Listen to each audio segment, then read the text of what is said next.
Hello, hi guys. How you doing today? Thank you for joining us on your show, FarmerHubTV. You're welcome to the show once again. As we're about to start, I just want to say happy weekend to you guys, and I hope the weekend is treating you guys good. To all the farmers, I want to say thank you once again for doing what you do best and for feeding the world. You're such an awesome set of people. And I just want to say thank you to once again. As you know from our topic today, we are talking about rice farming, rice production, processing, and management.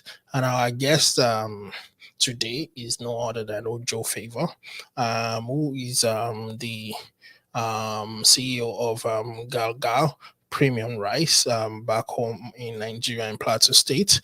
And we are hoping to get him back online because he's logged in before, but we're not able to get his audio. So, but we hope everything is going to be fixed anytime soon, and we'll get him back online, and we'll be able to talk to you about what you need to do to become a successful rice farmer, both in Nigeria and abroad.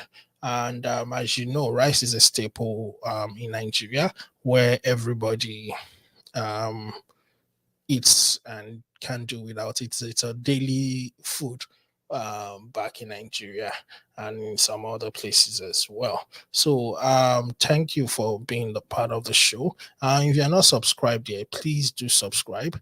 And if you're part of our community already, please do give us a like on any of our shows and watch keep watching whatever we do on the show so that we'll be able to get more traction on our community once again.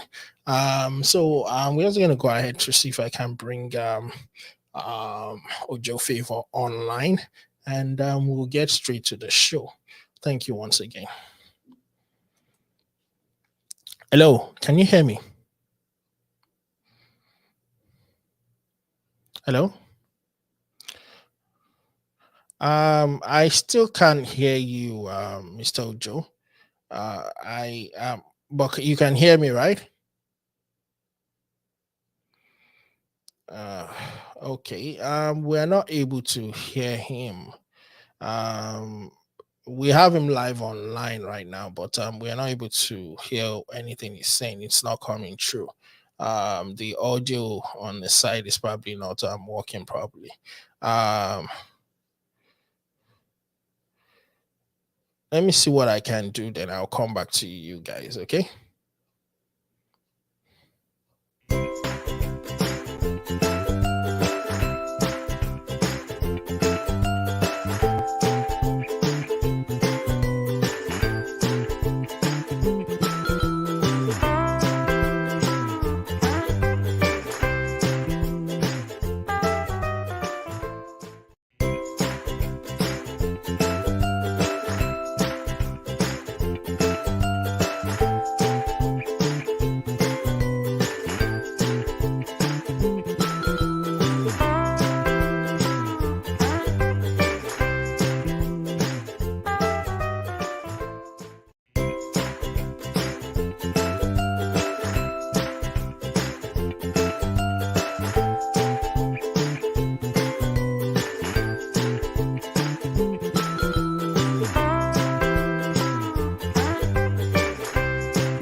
Hello, can you hear me now?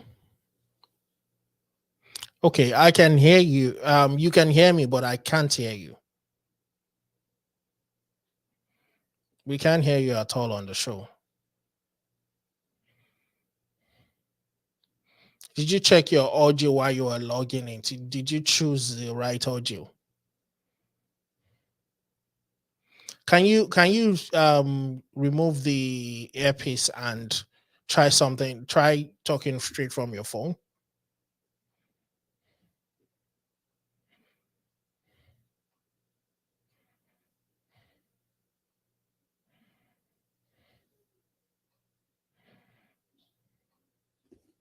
Maybe if you try talking straight from your phone, you'll hear us better.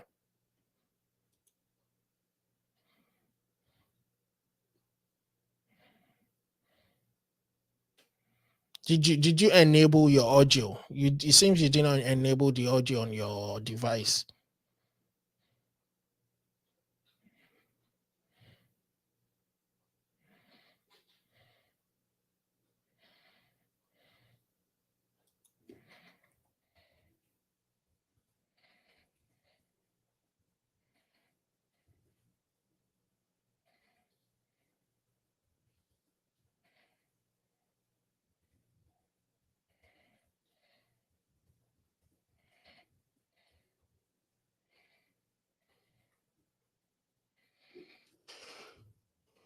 All right, guys. Fortunately, we are not able to connect with his audio for some reason. I don't know why. I'm trying to see if I could get in touch with him through what do you call it, the WhatsApp contact, so that we'll be able to talk that way. But hopefully that connects, and I should be able to get in touch with him. So I'm sending him a message now to see if I could get him that way. Fortunately, for some reason, his audio is not connecting. Maybe he didn't enable it, but our guest today is like I said, it's the CEO of Galgal Premium Rice. It's a rice processing company in Nigeria, precisely Plateau State, and he's going to be the one that we're talking to today. But unfortunately, audio seems to be an issue on his end. He can hear me clearly, but I can hear him, and you guys can hear him as well. So that defeats the purpose of what we're trying to do. So, but other than that, everything seems to be working okay. So, like I said, if you like what we're doing, do please give us a thumbs up, share with your family and friends, and also, you know, um, let's try to grow this community together. If there's anybody that you have that you'd want us to talk to chat with, please just send them your way. Send them our contact. We'll get in touch with them. We want to hear success stories, farming success stories. We want to share with the whole world so that everybody can go ahead and learn from your experiences, and everything would work for everybody. So let's try and see if we can hear him now. Hello, Mr. Ojo, can you hear me now? Oh, you can hear me. Can you talk now? I still can't hear you. You probably didn't enable your audio on your hand. So can you on the chat, private chat, can you type in your WhatsApp number? I'll call you that way so that we can talk, and you still be live.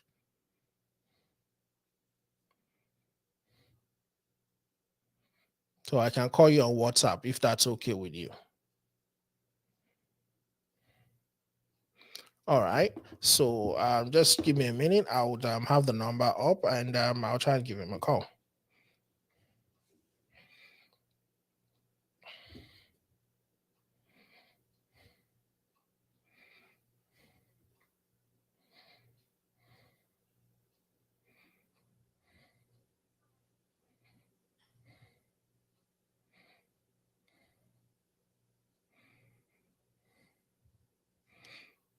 It's always ironic that sometimes we do things like this while we're alive.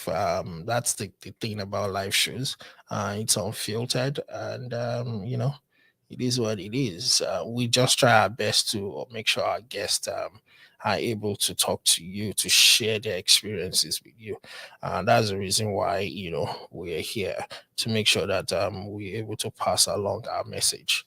And I'm going to try and give him a call on WhatsApp now, and hopefully we'll be able to chat that way.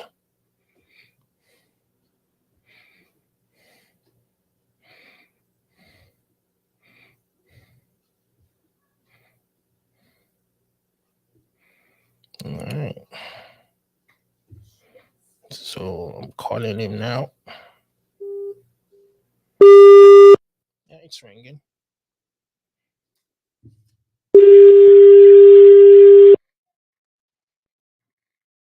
Hello. Hello, hi, Mr. Ojo. Hello. Hello, I can hear you. Can you hear me? Hello. Yeah, I can hear you. Can you? Yes, I can hear you. All right, that's good. Okay.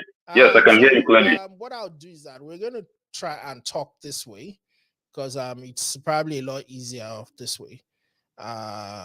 Because for some reason we can't hear your audio on the live show. Okay. So if it's okay with you, we can. But now you can hear me, right? I can hear you from the phone, yes, on WhatsApp. And everybody's hearing you as well. So let's just get down to it. My name is Ayo, and I'm the host of FarmerHubTV. Thank you so much for joining us on the show today. And you're welcome. Thank you for having me. Thank you, sir. So I would want you to give us a little description of who you are and what you do, please. Okay. Can you hear me? Yes, I can hear you. Okay, because I can barely hear you. Okay, my name is Favour Ojo. I am the CEO of Galgal Prime Limited, the millers of Galgal Premium Rice, and we are in Plateau State, precisely Barking-Ladi local government, and we mill rice. And hello? Yes, go ahead. Okay.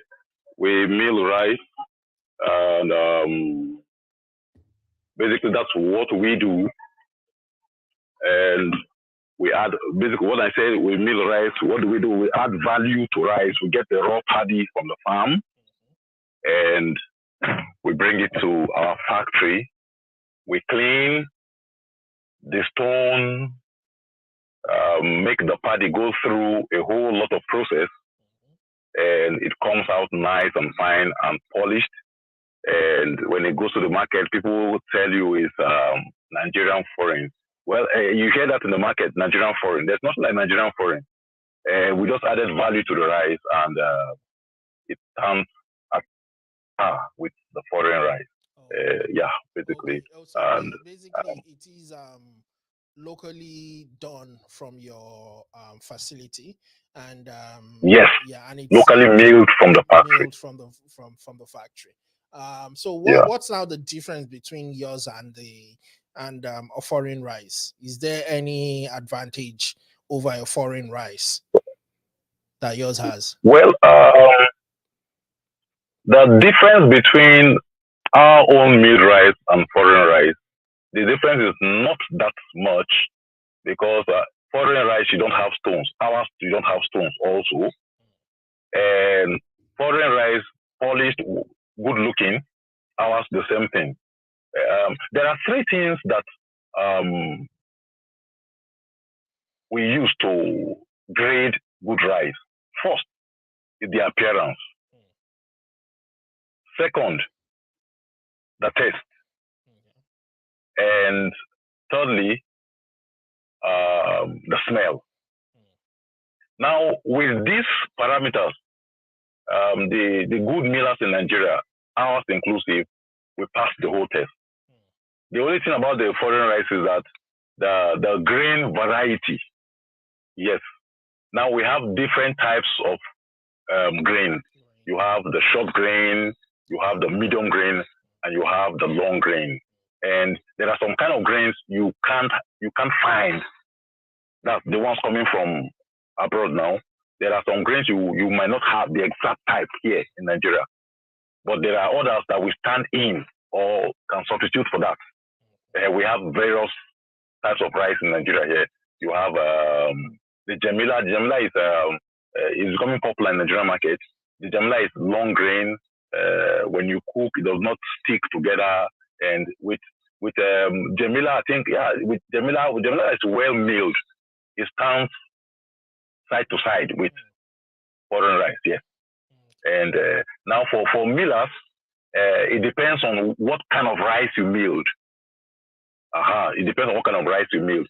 if you go get the rice that sticks, no matter what you do to it in the factory, no matter the milling process it goes through, it will still stick.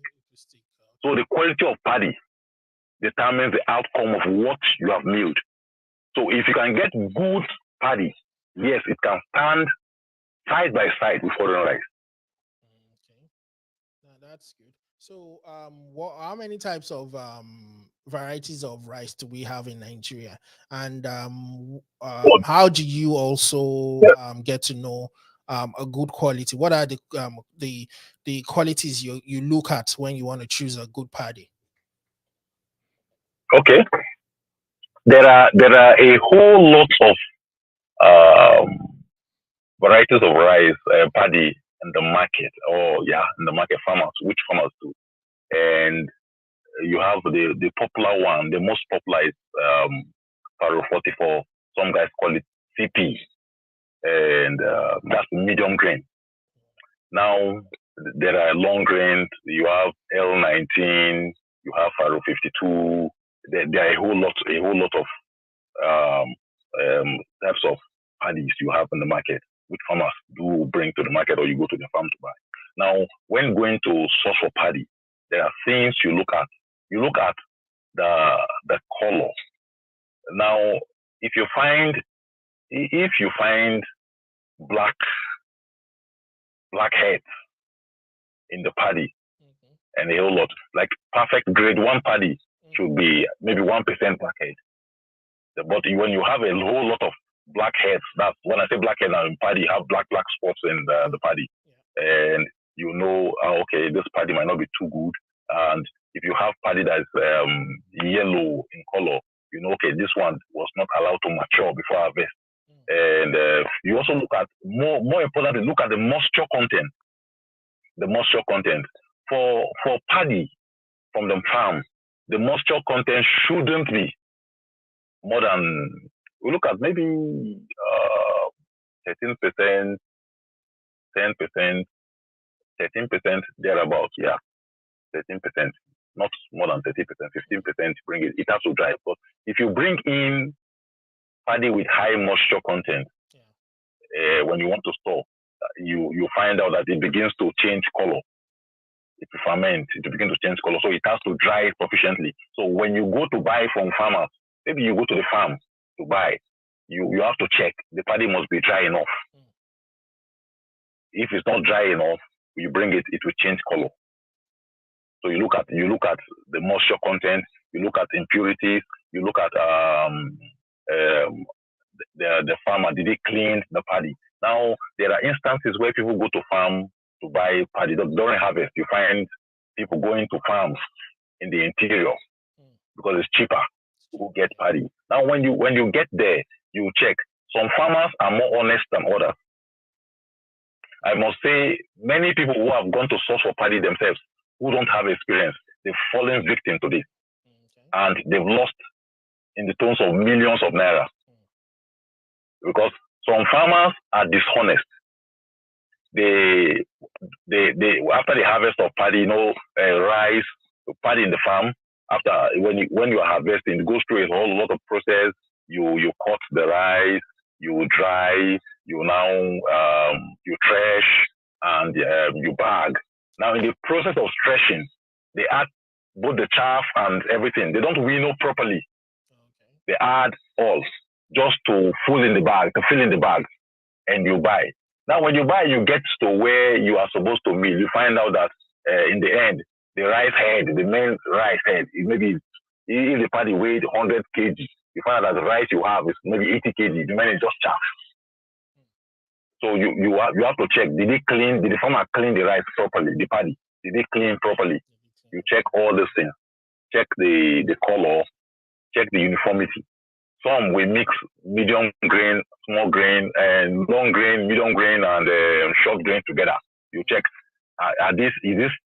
is this one type of rice, or is it that they mixed everything together? You check all this. Now it takes time. It takes time to get used to this. So you must go with somebody who knows this thing. Yeah. So gradually you learn. It's like any other thing. You just learn. You learn how to get good paddy. And for someone who is going to get paddy, I would say just go with somebody who has the experience. Then you begin to learn the ropes. Otherwise, you will lose a lot. You have to go through. Yes, you have to go through. You have to go through. Yeah, you can't just look at rice and look at paddy and you judge and say, this is nice, this is okay. It might look okay, but somebody who's experienced tell you, no, this paddy is not good because he has spotted some things there, maybe blackheads, the paddy is not dry enough and stuff like that. You just check. And you find like northern Nigeria is a good place to get rice. They have more rice than any other place, like far north. We talk of KB, Bauchi, Gombe, and some other places. You can get good paddy from there. Actually, good paddy from this area. That brings me to my next question about are there like specific areas where this rice are grown where you can get the best of rice, which we are answering already, because that was going to be my next question to you. So the northern part. Please, can you come again?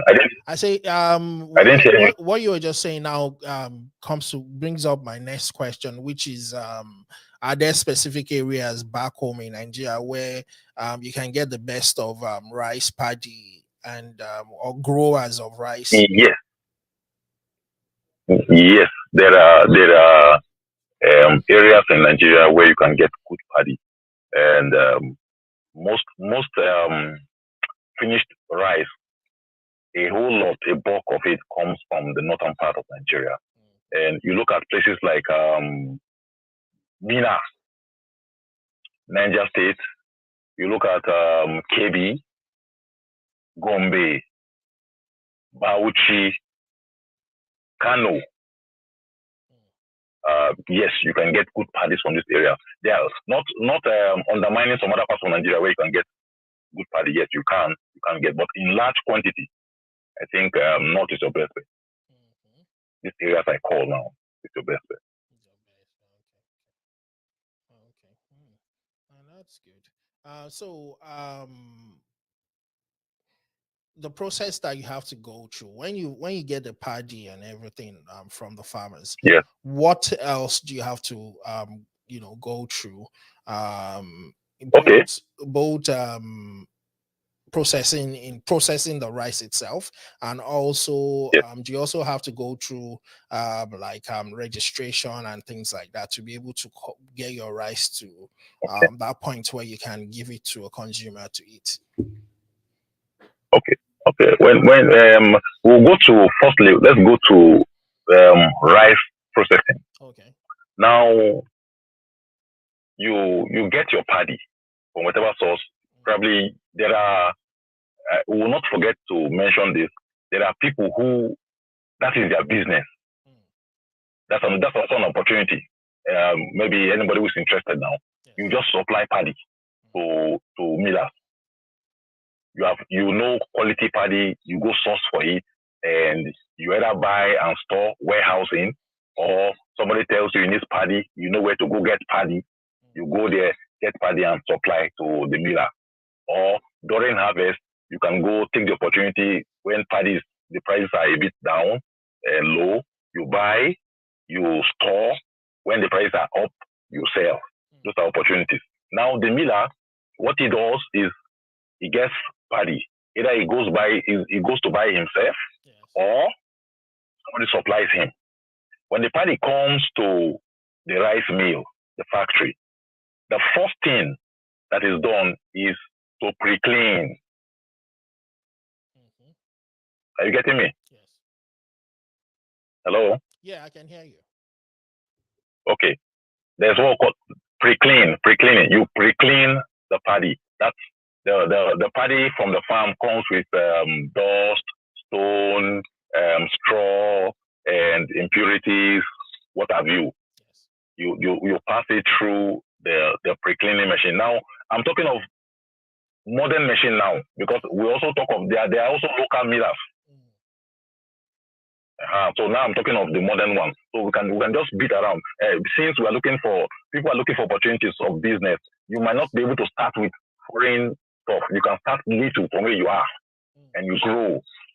gather finance and now get more sophisticated machines. But let's deal with the sophisticated machines now. You pre-clean the paddy.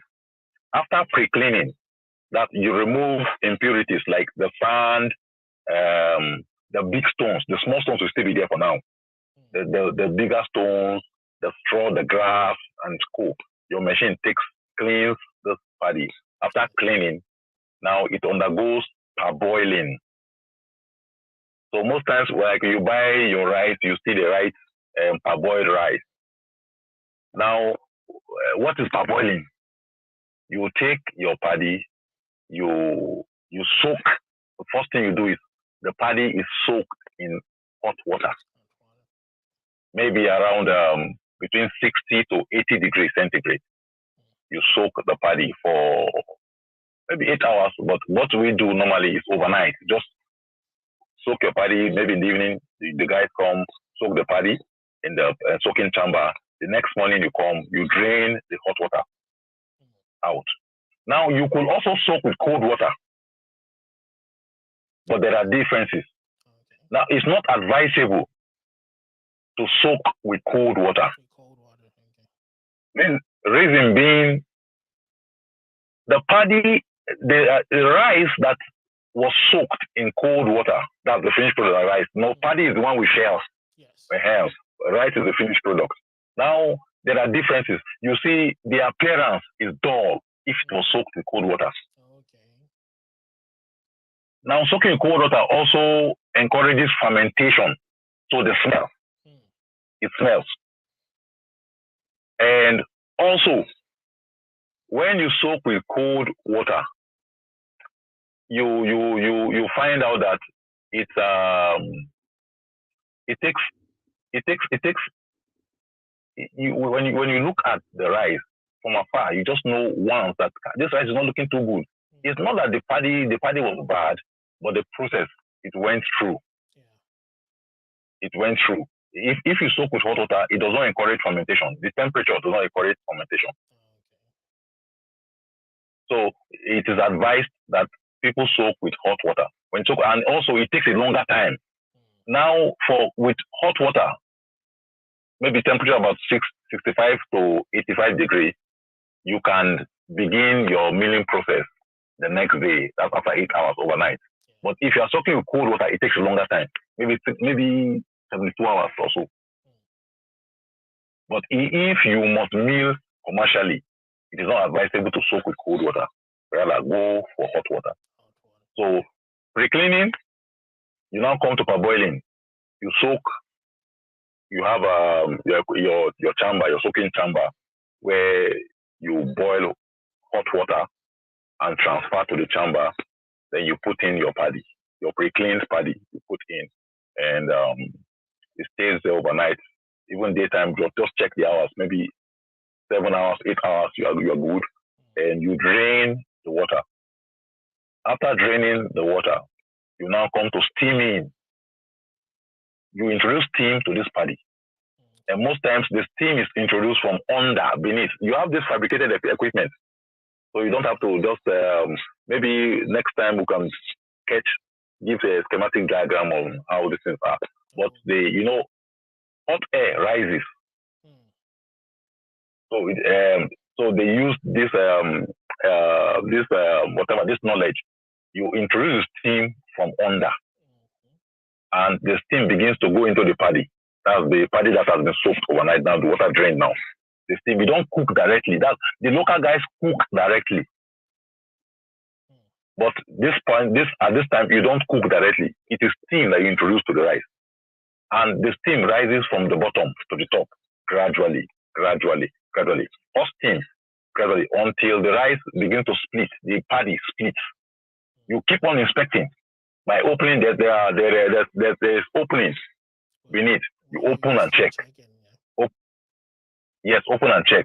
So when you see that the splitting of the paddy is uniform, you know that is done. You might, because sometimes the splitting is not uniform all through, because the tank is vertical. So the ones from beneath, they get done quicker than the ones from on top.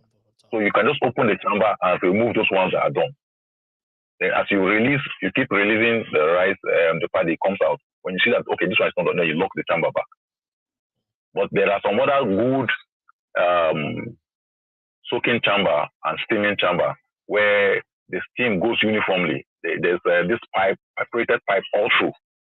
So as you open the seam, the quantity of steam that comes from beneath also is the same thing that goes on top because there are perforated pipes up. The chamber is piped all through. So that is more uniform. That's more expensive, but if you can have that, that's perfect. That's okay. That's perfect.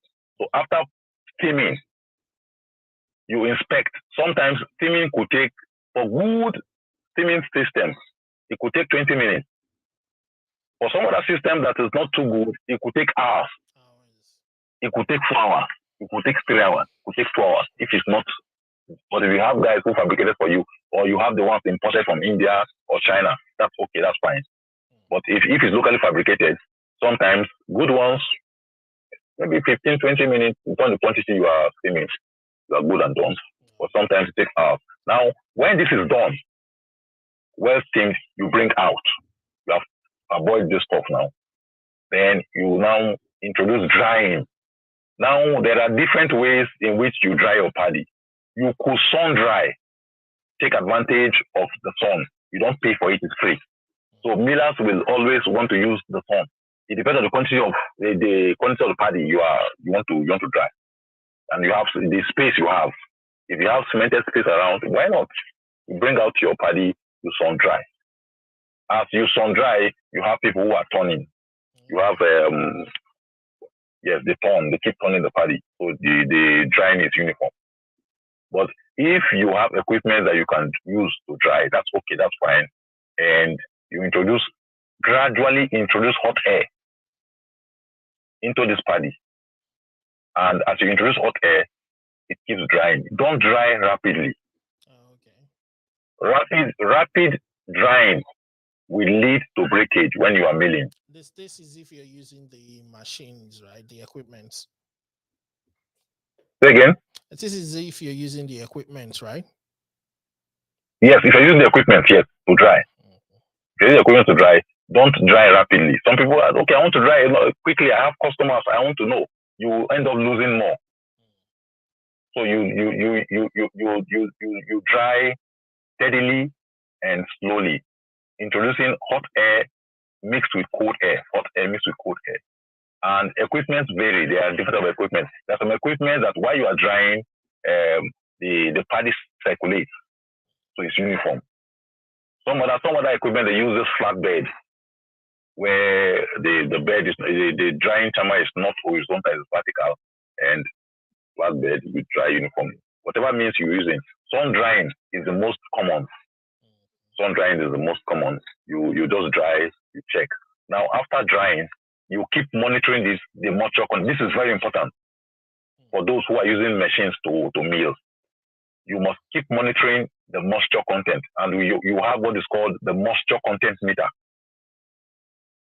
Now, when you go to buy paddy from the farm, you can go with your moisture content meter, check the moisture content of this paddy.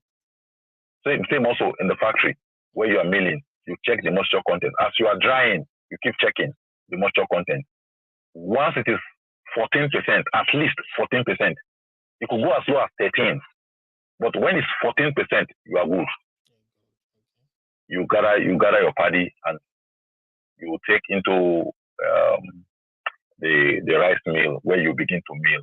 Now the essence of milling at 14% is to reduce breakages. If your rice is too dry, you will have a lot of broken rice. And broken rice is half the price. Everybody wants long. In fact, the market now in Nigeria, everybody wants long grain. So if your rice is broken, yeah, they might just price it, maybe half the price. Probably a bag of rice now is about 25 or 26,000. And you have somebody pricing if it's broken, and you have a lot of broken rice, they can price it for like 15,000. So you need to check the moisture content, ensure that your rice, at least the moisture content about the paddy is about 14% that you bring in. Now, when you bring in into the factory to mill, your machine, you have You also have a pre-cleaner again in your machine. It cleans again. You have a pre-cleaner. You have the destoner. The destoner takes away all. You know, when we pre-cleaned initially, we removed the bigger stones and the mud and stuff. Yes. Now, when you are milling now, after parboiling, after drying and stuff, when you are milling now, when it gets to the destoner removes every other stone.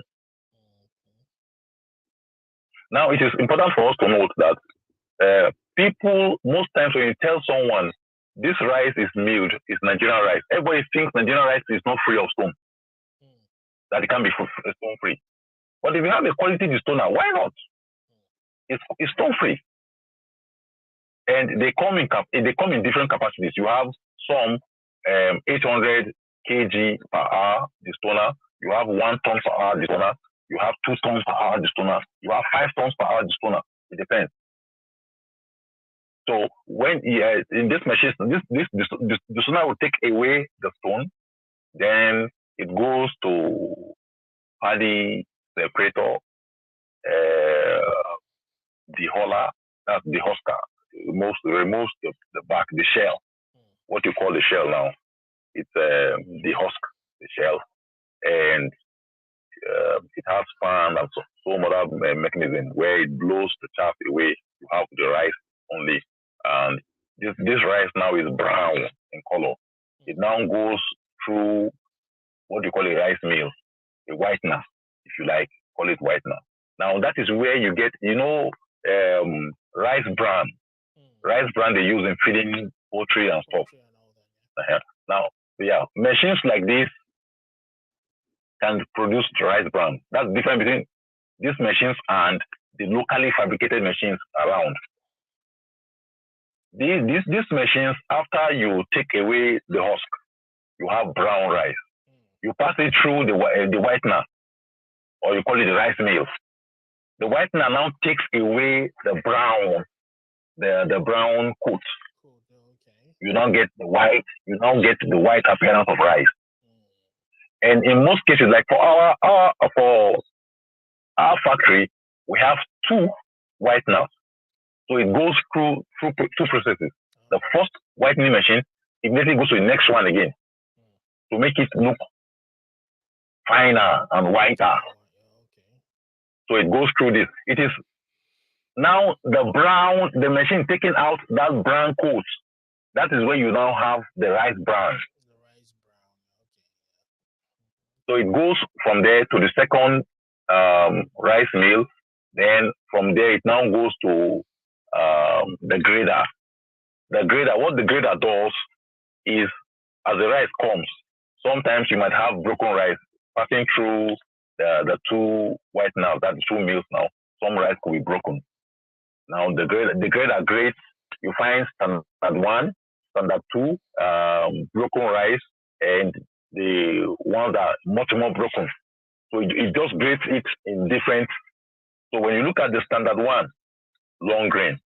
Standard 2, sometimes long grain and contains some broken rice. Then you go to the broken rice. So it separates everything. Now, from the grader, it now goes to the polisher, the water polisher. What the polisher does is that it adds beauty to this rice. The ones that have been graded now, it adds beauty to it. We have dry polisher and we have water polisher. We have water polisher. And when you pass this rice through water polisher, you look at the appearance. It's shining, look nice, beautiful. At this stage now, you have good rice. No stone, no dust, nothing. In all these processes, there are fans that blow dust away. They blow dust away into the chamber, into the husk chamber or something. Yes, they blow. So you have good rice now. After it passes through the polisher, it now goes to the bagging machine. Your bagging machine could be automatic. We have an automatic bagging machine, or it could be manual, where you bring it out, the rice comes, you weigh. Manual, you have a scale, you weigh. If it's 50 kg, 25 kg, 10 kg, whatever weight you want. Then you sew manually. For some other factories like ours, we have automatic bagging machine. So the process is just automatic from the beginning where you pour and it begins to the husk, or it's just automatic. So you have people monitoring, but not a lot of staff. Maybe 5 or 6 people. Okay, the whole process, and you have your good rice, and you are good to go. Thank you so much. Then you bag for storage. For storage, yeah. Thank you so much. It's really been wonderful, and I hope now talking to you, knowing the process that you the rice that we eat has to go through, and I'm hoping that we'll be able to come to the factory and actually do another show where we actually see all this machine in action. And because talking about it is good, but actually seeing it in action is going to be wonderful. And so I'm hoping very soon we'll be able to come down to your factory and talk to you again, see how this machine works. And I have you can see at my background, I was able to get one of Galgal's rice pictures on his Facebook page, and that's what I have as my background, because I always love promoting our local thing back home. And so I also have the at the bottom of the screen the contact for Galgal Rice factory, and phone number, email. Please, I actually wanted to speak to you from the factory. That was my plan, to speak to you from the factory, and while talking to you, you see everything. Wow, that would have maybe we'll make some other arrangements sometime. Yes, we definitely have to. Yeah, I have your contact now, and I know today too will be able to even do that. So I would want to do that. So we could see, while the guys are working, no matter what time, I can mobilize my workers. While they are working, we'll see how everything is being done, the machine's working. Yeah, you just see how it works, and So when it comes to business opportunities, now people might not be able to buy these machines for now, but you can start somewhere. You have to start somewhere. You can start somewhere. It's a chain. If you can't mill, you could farm. If you don't have the energy to farm, or maybe you don't have the resources to farm, you can buy. You can buy from farmers. You just time the harvest season. Now there are people who they don't farm, but they have some little money they've saved up. And what they do is, when it's harvest, they go into the interior to go buy. Most of the farms, most of the rice farms you find around, they are not along the road. Yes. They are inside, and they are mashing. Sometimes vehicles can't even go there because of the way the terrain is. Vehicles can't go there, and sometimes you use bike. I remember those days I used to farm. I had rice farm like 3 or 4 years ago. I still farm next year again. What people do is there are people who come from afar to come buy paddy. They will just take bike and find their way into the farms, go down to the farms. They give farmers money. Now, farming of rice entails there a lot of money to be spent. Now, you have people who cut this rice. You have those that will gather. You have those that will thresh. You have those that will winnow. You have those that will bag. All these things you pay. So you find out that most farmers don't have the money. They've spent all they have, but yet they have rice in the farm, ready to harvest. So what people do is they go to these people and they tell them, okay, I have money. I can give you money to harvest. You can pay your worker. I'll give you money. And when I give you money, if the value of a bag of paddy maybe is 10,000, for instance, because I gave you money, you give to me at 7,000. Yes. So at the end of the day, if I give, probably I gave you 70,000. It then means you are going to give me 7 bags. because I'm buying at 7,000, not 10,000. I gave you money upfront to harvest. So these are opportunities that people can explore. And some others, they go there when the farmer has harvested. They go there right into the village or wherever it is, the farm. They go to buy from there. They transport it themselves to the warehouse or wherever they are using to store. So these are opportunities you can use. And as you are doing this, you are getting more experience on how rice works, the business. You just know, for the miller who knows all these things, is more at advantage because he knows good rice, he knows where to get rice from. It will work for him in the long run if he owns his own mill. So you go buy rice in store. The time is coming, people need rice. You supply them and you make profit. And sometimes you can buy and store for like 2 or 3 months, 4 months. When the prices are off, you sell. So these are things you can do and fit yourself into it. And as time goes on, God helping you, you gather money or you get help from somewhere, you start your rice mill. Now, for rice mill, it's important for me to state that you don't have to have the whole equipment. You can start somewhere. Yes, the main thing is you can have a destoner, you can have a dehusker, and maybe a paddy separator, and that's all. You don't have to have a polisher to start. You don't have to have a color sorter. I forgot to tell you, there is a machine called a color sorter. That's very important. Color sorter. Now, color sorter, that's why you see in most foreign rice, you can't find any black spot there. Because it has been sorted. The color sorter operates like a computer. You feed in figures there. And they tell you there's a percentage of accuracy. You can feed in there. You won't find any black. It separates black rice from the normal rice. We have that. We have that color sorter too. We do have that.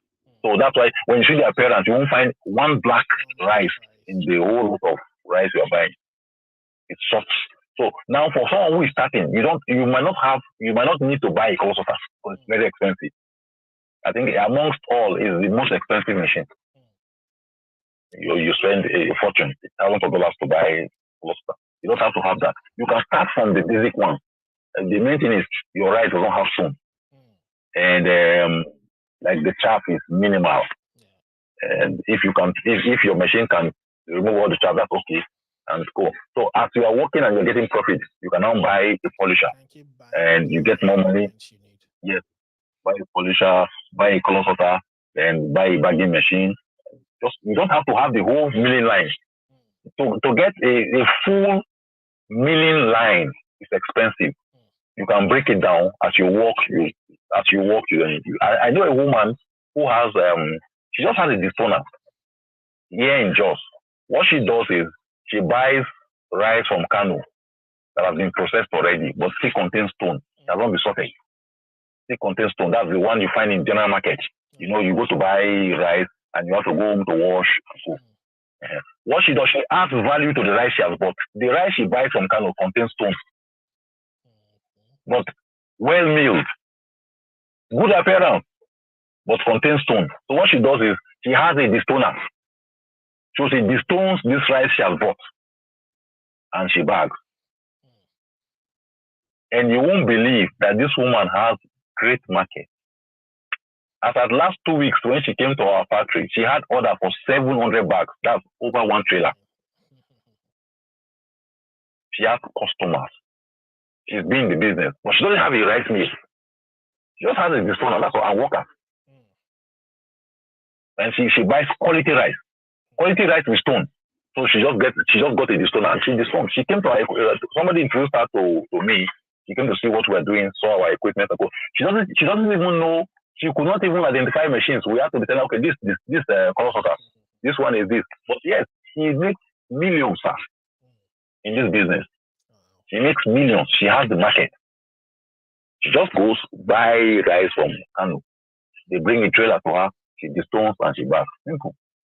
All right. So people can take advantage of this. Thank you so much. And you start somewhere.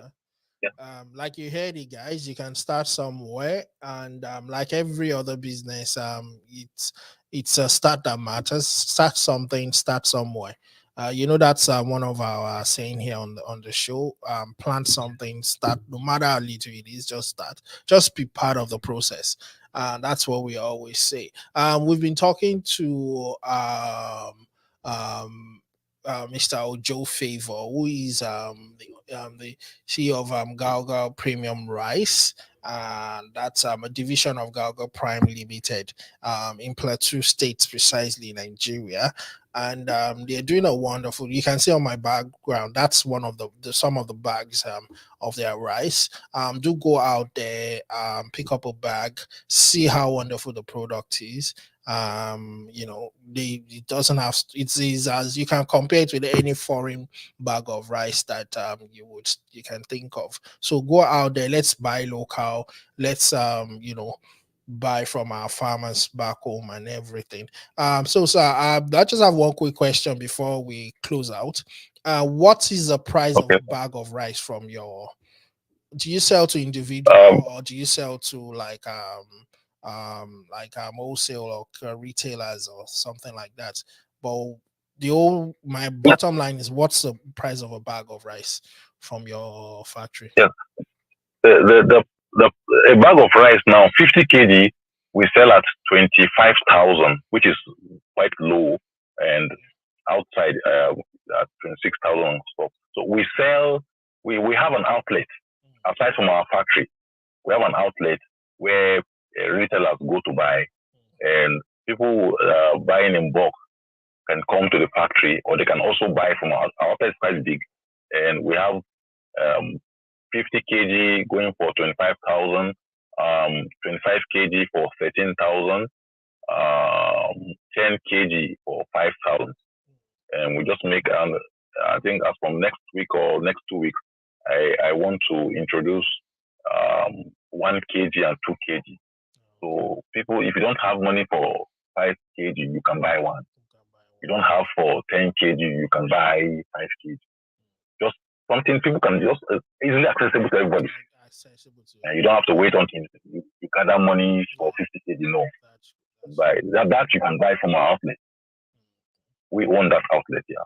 And also we have people who are in the process of partnering with us, and they want to buy from us and sell. We have people who come from far and near to buy, like Lagos, Port Harcourt.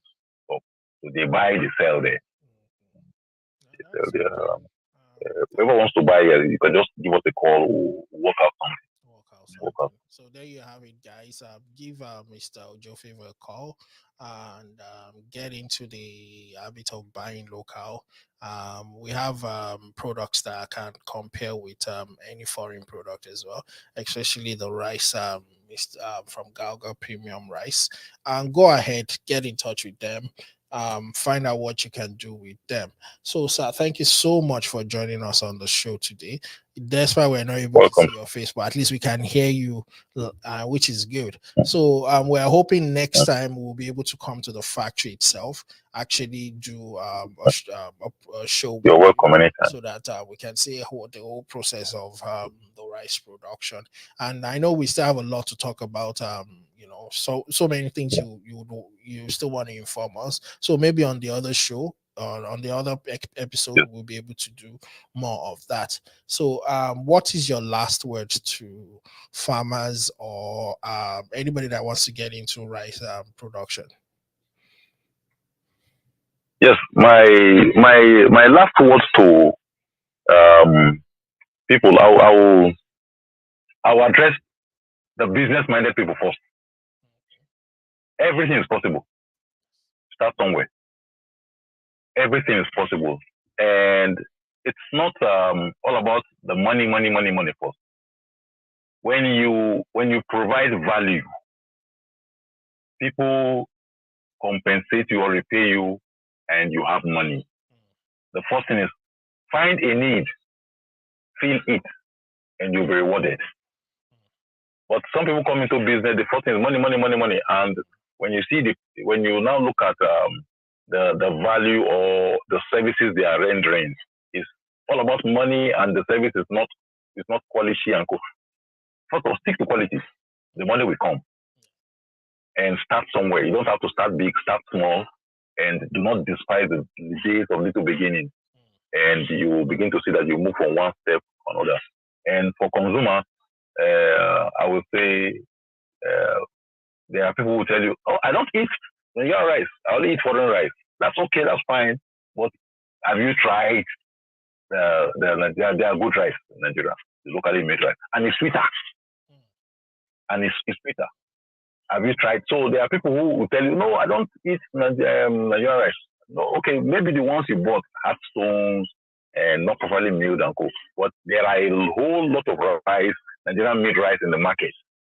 Good rice, hygiene perfect, milling okay, and just go ahead and buy and see. Nice. Yes, you can get nice. So don't despise Nigerian rice. There are good quality rice in the market. Buy and enjoy yourself. And thank you for the work you're doing, for the awareness and bringing business opportunities to people. You are doing well, and we are happy to have you. And I'll always be happy to be on the show and contribute my own quota. All right, thank you so much, sir. Like we've been talking to Mr. Ojo Favour of Galgal Rice Farm, and that's our show for today. I want to say thank you once again to Mr. Ojo for joining us, for being part of the show, and for giving us a go ahead that we're going to come to his facility to talk more about Galgal Rice. So, like I said, let's buy local, let's buy Nigerian rice. If we don't appreciate our own, nobody's going to appreciate it for us. If we don't eat our own local rice, nobody's going to eat it. So let's go ahead, let's buy local rice, check out Galgal Rice, and I'm very sure it's going to be a wonderful thing. And you've tasted, wow.